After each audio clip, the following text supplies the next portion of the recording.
Hello, and welcome to National Post Maker Nation, a look at notable Canadian inventions. As you've probably heard, Prince Edward Island is mighty proud of its potatoes. Despite its small size, the island remains Canada's largest producer of spuds.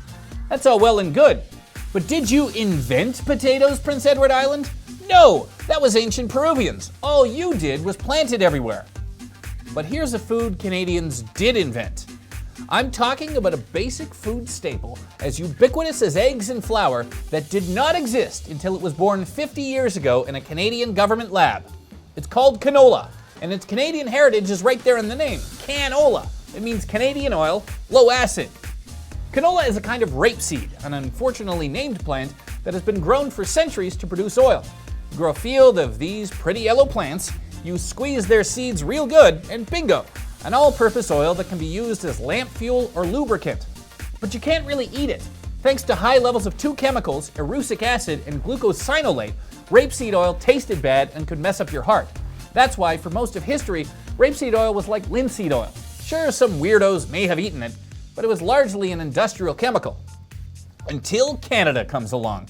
We got pretty good at growing rapeseed here during the Second World War, when it was used largely to lubricate aircraft, ships, and other things used to kill Germans.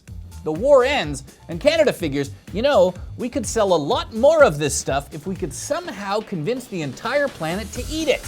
So our top minds got to work on developing a variety of rapeseed stripped of the two chemicals I mentioned earlier. After a couple decades of rapeseed innovation, the code was ultimately cracked by Richard Downey and Baldur Stephenson, two prairie boys, one with Agriculture Canada, the other with the University of Manitoba. Their creation, canola, was a new kind of rapeseed stripped of the erucic acid and the glucosinolate. The result? When you press canola, you get a super cheap cooking oil that just happened to be a perfect fit for Canadian farms. All things considered, it's also pretty good for you. First debuted in 1978, canola swept the world. It is now the planet's third most popular vegetable oil, outranked only by soybean oil and palm oil.